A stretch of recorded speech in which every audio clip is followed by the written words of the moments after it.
आज जानिबा आमे ओडिशार वर्षा खबर मो ना होची ओके चलो वीडियो को स्टार्ट करिबा। ओडिशा को आउ 3 दिन वर्षा आज 7 जिल्ला को प्रबल वर्षा नहीं येलो वार्निंग। मौसुमी सक्रियता को नहीं राज्य रे जारी रहिछि वर्षा आहुरी 3 दिन एपरी वर्षा जारी रहिबो। किछि स्थान रे हालुकारू मध्यम धरण वर्षा ओ केउटी प्रबलरू अति प्रबल वर्षी पारे।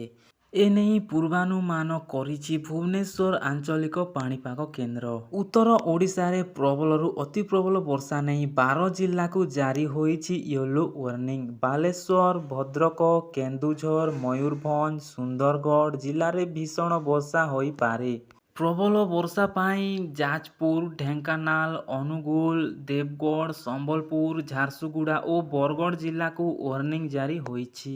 एपटे लघाण वर्षा रे मालकानगिरी हाल बेहाल होइछि। मालकानगिरी जिल्लार 5टी स्थान रे बुड़ीछि पोल। अनेक अंचल को जोगाजोग विच्छिन्न लोकंक घरे पानी पशिछि। मालकानगिरी जिल्लार कांगुरुकुंडा ब्रिज उपरे एबे 7 ରୁ 8 फुट ऊंचाई पानी चालिछि। फलरे मालकानगिरी और कालीमेला को जोगाजोग संपूर्ण विच्छिन्न।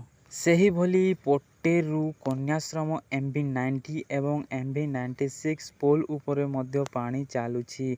जिल्लार एकाधिक मुख्य रास्ता रे पानी चालुथिबारु मालकानगिरी मोटू और कालीमेला पड़िया मध्य रे विच्छिन्न होइछि जोगाजोग। थैंक यू भाई मो वीडियो को लास्ट पर्यंत देखि पाए। प्लीज मो चैनल नुआ चलो चैनल को सब्सक्राइब कर दियो, वीडियो को लाइक शेयर कर दियो।